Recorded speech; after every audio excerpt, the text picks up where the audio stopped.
हमारी संस्कृति, हमारे संस्कार सदा रहें हमारे साथ। सब्सक्राइब करें तिलक। हे महामाया महालक्ष्मी, अब समय की भी यही पुकार है कि आप अपनी पूर्ण शक्ति के साथ धरती पर अवतरित हो। अब आप अपनी समस्त शक्तियों के साथ अपने योग माया स्वरूप का आह्वान करें और समुद्र राज की मनोकामना पूर्ण करने के लिए राजा रत्नाकर और विद्या की पुत्री के रूप में अवतार लें। अवश्य प्रभु, मैं अपना ये धर्म अवश्य निभाऊंगी। देवी, ये अवतार आपका वैष्णवी अवतार होगा और आपका वैष्णवी अवतार युगों युगों तक पृथ्वीवासियों के रोग, शोक, दुख और दारिद्र्य को दूर करके उन्हें आरोग्य, शांति, सुख और समृद्धि प्रदान करता रहेगा। इसमें कोई संदेह नहीं है।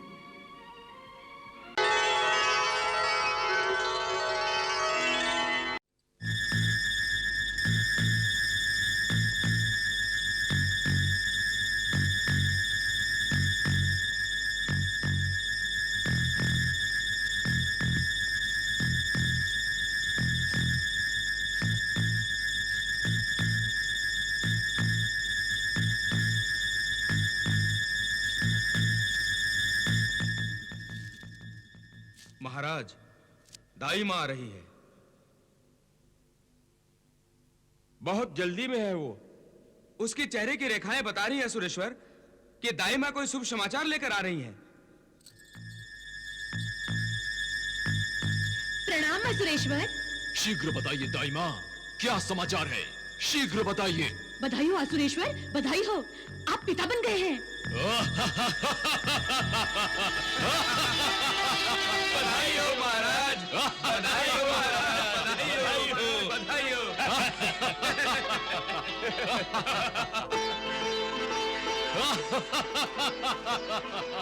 सेनापति, हम पिता बन गए।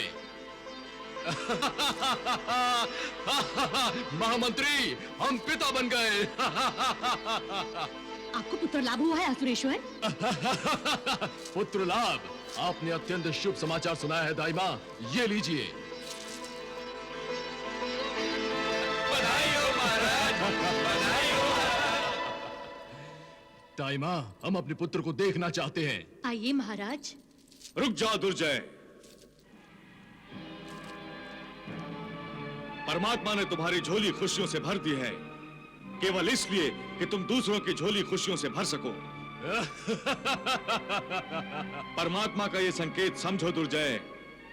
इसके बाद किसी के खुशियों को आग लगाने की बात मत करो। निर्भय प्राण, दुर्जय को तो खुशी ही तब होती है जब वो दूसरों की खुशियों को जलाकर भस्म कर देता है, और तुम्हें इस खंबे में स्थित देखकर हमें और भी अधिक खुशी होती है।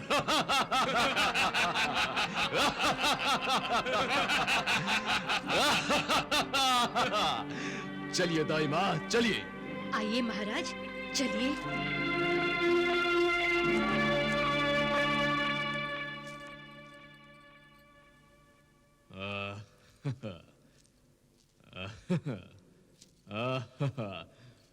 महारानी, आज तक हम ही लोगों को पुरस्कार देते आए हैं, किंतु आपने हमें ही अति उत्तम पुरस्कार देकर अनुग्रहित कर दिया है।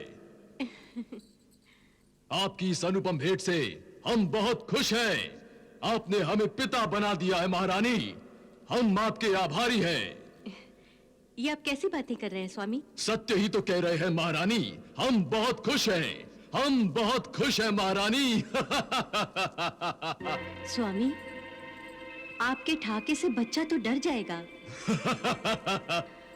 स्वामी, घबराओ नहीं सुरुचि, मेरे ठहाकों से कायरों का सीना कांप जाता है, परंतु ये मेरा पुत्र है, मेरी ही तरह निर्भय, मेरी ही तरह बलवान।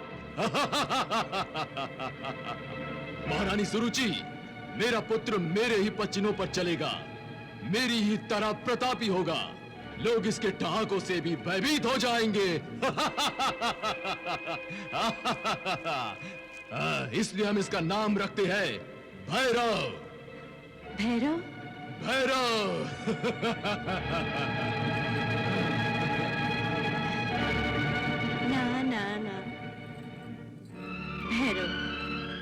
बड़ा ही प्यारा नाम है। मुझसे अब और नहीं सहन हो रहा है मैया, मुझसे अब और सहन नहीं हो रहा है।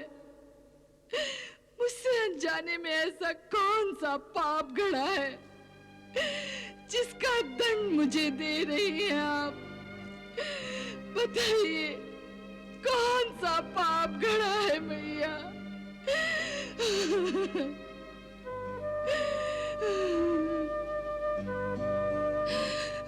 विजया। महाराज। भरे दरबार में मुझे धीरज देने वाली विजया स्वयं धीरज खो चुकी है। हे महाराज, आपने राज दरबार में जो भी कुछ देखा था वो तो एक अकस्मात आवेश था। आप पर झूठे आरोप लगाए जा रहे थे जिससे मेरा मन व्यथित हो गया था, और जब ब्राह्मण देवता हमें शाप देने लगे तब तो मेरा रोम रोम भयकंपित हो गया था। यही भय अब भी मेरे अंतर में किसी भूकंप की तरह अंतर से निरंतर उठ रहा है, जिसका कारण यही एक कटु सत्य है स्वामी कि मेरी कोख अब तक सूनी है स्वामी, अब तक सूनी है। इस महल की दीवारों ने अब तक किसी कोमल बालक की किलकारियां नहीं सुनी है, किसी बच्चे के रोने का संगीत नहीं सुना है स्वामी। विजया, इतना भावुक होना ठीक नहीं है। इस भव्य वैभवशाली राजमहल में छोटे छोटे नन्हे पांव अपनी पायल की झनकार सुनाते हुए आज तक नहीं दौड़े स्वामी, आज तक नहीं दौड़े। बस करो विजया, बस करो। तुम अपनी ममतामयी भावना के रेले में मुझे भी बहा ले जाओगी। आज तक हमारे कान, हमारी अंतरात्मा अतृप्त रही है, क्योंकि हमें आज तक किसी ने माताश्री, पिताश्री कहकर नहीं पुकारा है, हमारे कानों में अमृत नहीं घोला है। महाराज, दरबार में तो मैंने कह दिया था कि प्रजा हमारी संतान है, परंतु उस संतान के होते हुए भी सत्य तो ये है कि हम निसंतान है, हम निसंतान है। बस करो विजया, बस करो। तुम्हारा एक एक शब्द मेरे हृदय पर ब्रह्मास्त्र बनकर गिर रहा है। जो तुम्हारी व्यथा है वही मेरी भी व्यथा है। अंतर केवल इतना है कि तुम स्त्री हो, इसलिए अपनी व्यथा आंसुओं की भाषा में कह देती हो, परंतु हम पुरुष हैं, अपने ही आंसू पीकर अंदर ही अंदर पीड़ित होते रहते हैं। आंखों का लावा हमारे अंदर ही अंदर पकता रहता है।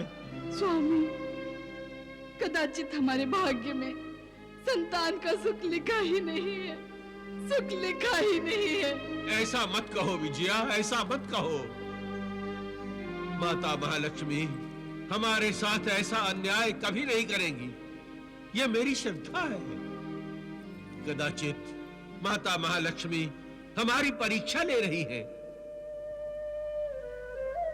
वो परीक्षा ही तो ले रही हैं। उनकी ये परीक्षा बड़ी कठिन परीक्षा है। हे मैया, क्या आपकी ममता की वर्षा हम पर कभी नहीं होगी? हे मैया, क्या आप हमारी आशीर्वाद से झोली नहीं भरेंगी?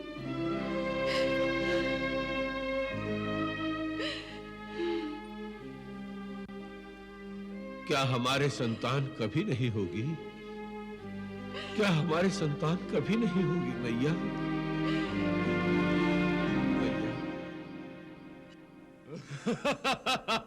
असुरेश्वर, भैरव तो केवल अपने पैरों की चाप से ही शत्रुओं की सिट्टी गुम कर देगा।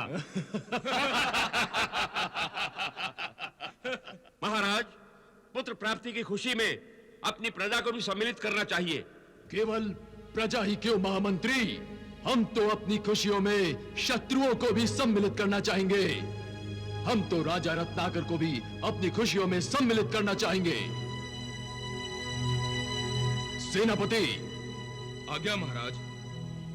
तुम राजा रत्नाकर को यह संदेश भेज दो कि तुम अपने सिंहासन के लिए युवराज को जन्म ना दे सके, परंतु हमने युवराज को जन्म दिया है, इसलिए वो हमारे पुत्र के लिए अपना सिंहासन खाली कर दे। दुर्जय! दुर्जय, यदि तुम किसी को सुख नहीं दे सकते तो दुख तो मत दो। निर्भय प्राण, दूसरों को दुख देकर ही असुरों को सुख की प्राप्ति होती है। सेनापति, आदेश का पालन हो। साथ साथ राजा रत्नाकर के राज्य में आतंकी आंधी चलाकर रत्नाकर की प्रजा को कह दो, पहले दुर्जय आक्रमण करता था, अब दुर्जय के साथ साथ उसका पुत्र भैरव भी होगा।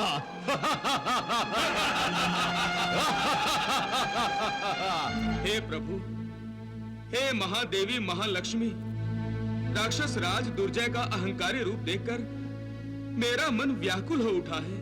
हे मातेश्वरी, दुर्जय की सुख प्राप्ति की आसुरी परिभाषा परम चिंता का विषय है माता।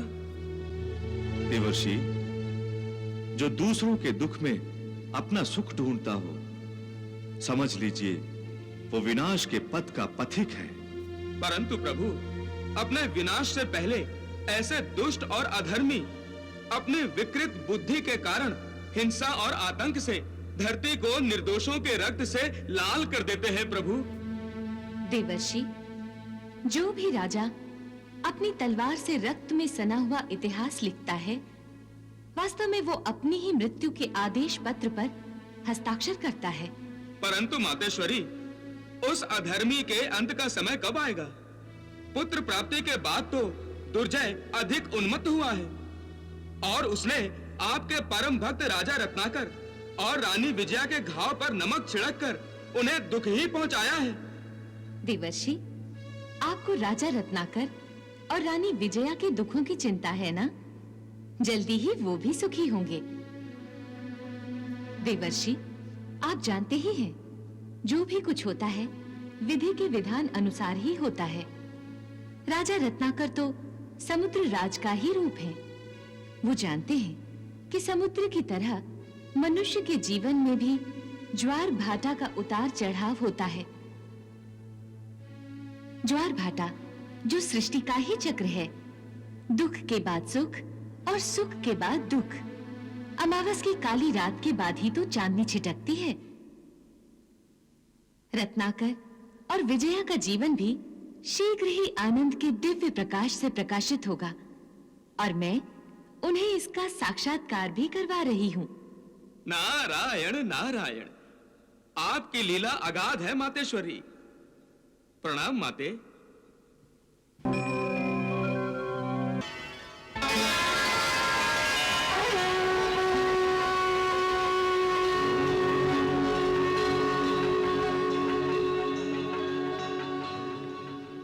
मैया! स्वामी, आप किसे पुकार रहे थे स्वामी? अपनी माता को, माता महालक्ष्मी को। स्वामी? विजया, हाँ? माता ने मुझे फिर से दर्शन दिए। माता ने मुझे फिर से दर्शन दिए। आप बड़े भाग्यशाली हैं स्वामी, जो आप ये सपना बार बार देखा करते हैं। परंतु माता समुद्र से प्रकट होकर हमें क्या समझाना चाहती है? इस स्वप्न का क्या अर्थ हो सकता है विजया? इसका अर्थ यही है स्वामी कि माता महालक्ष्मी की आप पर कृपा दृष्टि हो रही है। मैया हमें संकेत दे रही हैं कि निराश मत हो, आस्था रखो। माता पर आस्था ही तो एकमात्र सहारा है हमारा। विजया, माता महालक्ष्मी समुद्र मंथन के समय प्रकट हुई थी। अब मुझे ऐसा प्रतीत होता है कि माता महालक्ष्मी मुझे सूचित कर रही है, जैसे वो स्वयं समुद्र के गर्भ से प्रकट हुई थी, उसी प्रकार वो तुम्हारे गर्भ से प्रकट होंगी।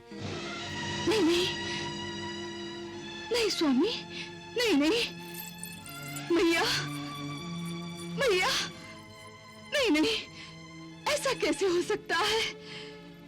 माता महालक्ष्मी मुझे इस प्रकार सम्मानित करेंगी? मेरा ऐसा सौभाग्य कहाँ मैया, मेरा मेरा ऐसा सौभाग्य कहाँ, जिसकी संतान हम सब हैं, वो परब्रह्म स्वरूपिणी महामाया महालक्ष्मी हमारी संतान कैसे बन सकती है भैया, कैसे बन सकती है?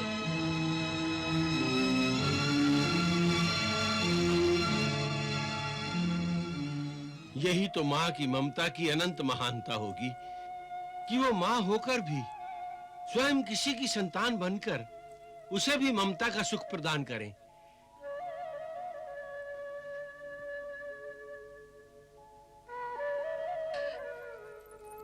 यदि ऐसा हुआ तो हमारा एक जन्म ही नहीं, कई जन्म सार्थक हो जाएंगे, सफल हो जाएंगे। हाँ विजया, मुझे विश्वास है कि माँ हमें निराश नहीं करेंगी। केवल इस विचार से ही मेरी आत्मा को परम शांति प्राप्त हो रही है। विजया, मैं तो चाहता हूं कि सपने का जो अर्थ मैंने लगाया है वो सच हो जाए और माता महालक्ष्मी के माता पिता बनने का सौभाग्य और गौरव हमें प्राप्त हो जाए। हाँ मैया।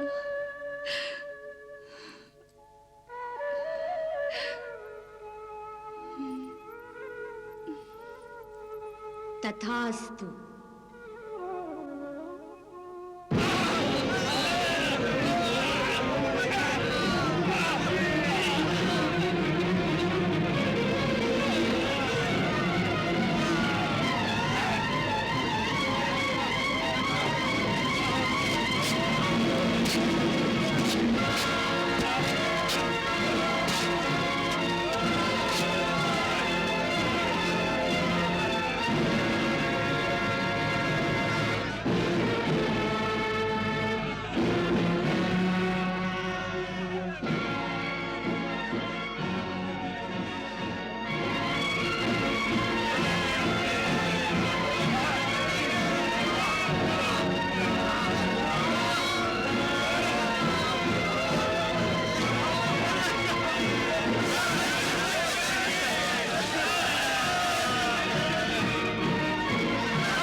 प्रभु, देख रहे हैं ना आप, सृष्टि में राक्षसों के अत्याचार और अनाचार की कैसी भयंकर आंधी चल रही है।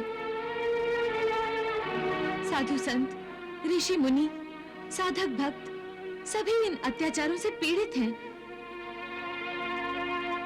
ये राक्षस उन्मत्त होकर धर्म, नीति, भक्ति, साधना, तप, धर्म अनुष्ठान और यज्ञों को अपने पैरों तले रौंद रहे हैं। धर्म का पक्ष लेने वालों की हाहाकार और धर्म की पुकार सुन रहे हैं ना प्रभु?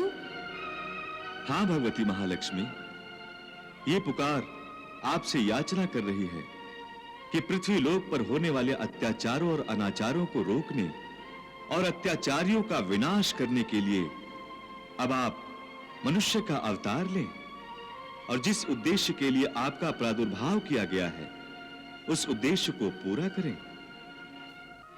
हे महामाया महालक्ष्मी, अब समय की भी यही पुकार है कि आप अपनी पूर्ण शक्ति के साथ धरती पर अवतरित हो। अब आप अपनी समस्त शक्तियों के साथ अपने योग माया स्वरूप का आह्वान करें और समुद्र राज की मनोकामना पूर्ण करने के लिए राजा रत्नाकर और विजया की पुत्री के रूप में अवतार लें। अवश्य प्रभु, मैं अपना ये धर्म अवश्य निभाऊंगी। देवी, ये अवतार आपका वैष्णवी अवतार होगा और आपका वैष्णवी अवतार युगों युगों तक पृथ्वीवासियों के रोग, शोक, दुख और दारिद्र्य को दूर करके उन्हें आरोग्य, शांति, सुख और समृद्धि प्रदान करता रहेगा। इसमें कोई संदेह नहीं है।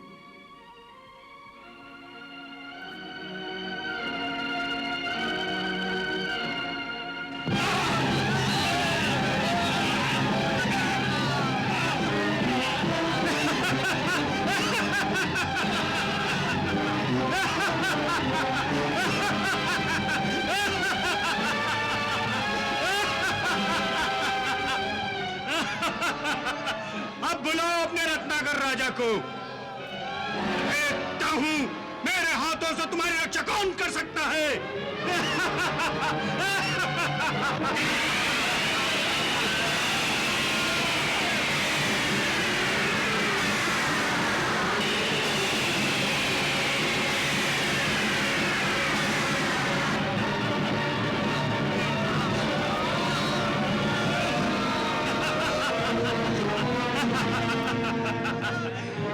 मूर्खों, तुम्हारा राजा स्वयं अपनी रक्षा नहीं कर सकता, तुम्हारी रक्षा क्या करेगा?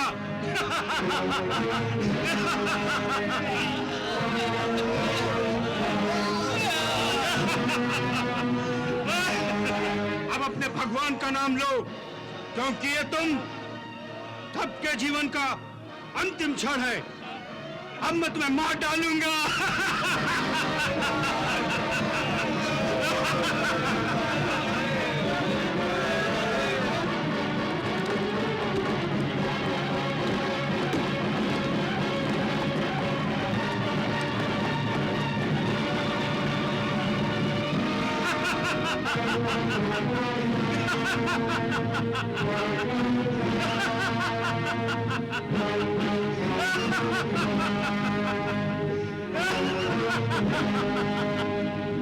गुरुमुख!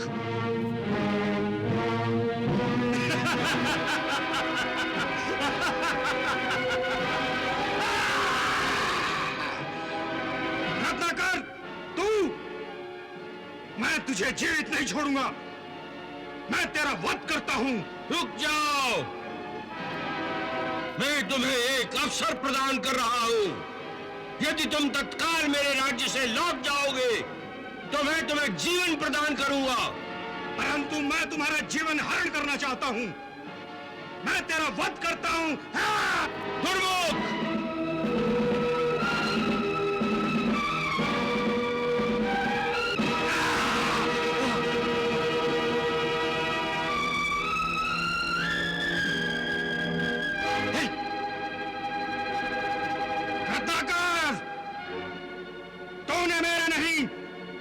दुर्जय के हाथ काटे हैं। तेरे हाथ तेरी सेना को खाकर काटता हूं।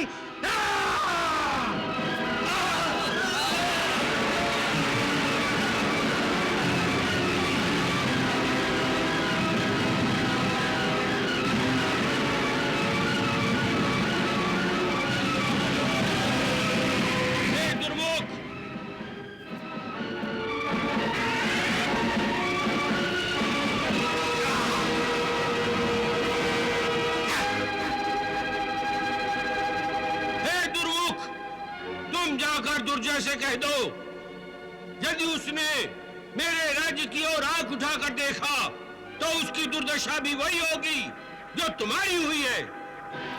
असुरेश्वर! असुरेश्वर! असुरेश्वर! असुरेश्वर! असुरेश्वर! असुरेश्वर! असुरेश्वर! असुरेश्वर! असुरेश्वर! दुर्मुख!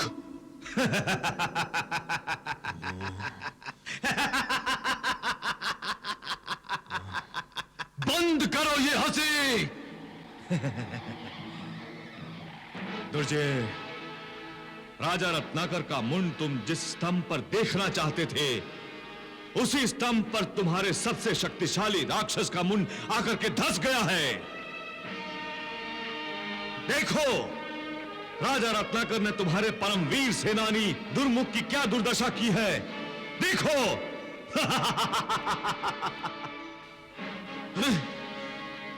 दुर्जय, मैंने तुम्हें पहले ही चेतावनी दी थी, पर अपने घमंड के आवेश में मेरी बात को ठोकर मार दी थी।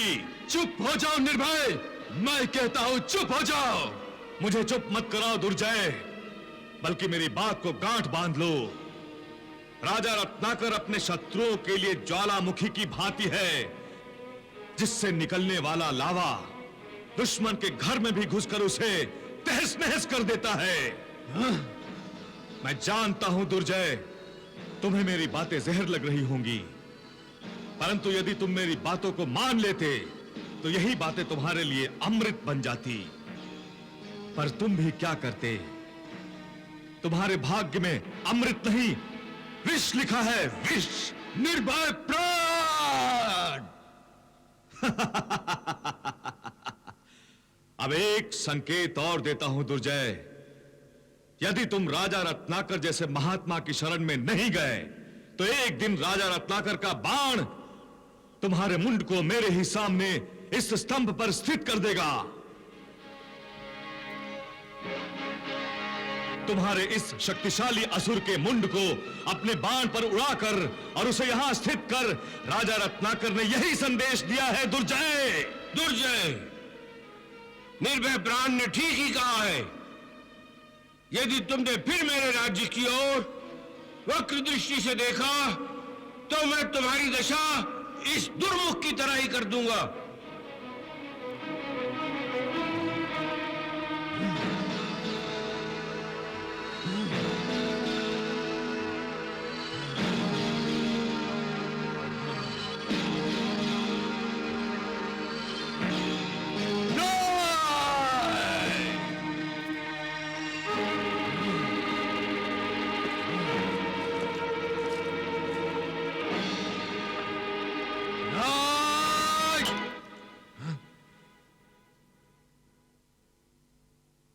दुर्जय, तुम्हारे लिए किसी राज्य का सिंहासन नहीं, तुम्हारे लिए स्तंभ ही उचित है।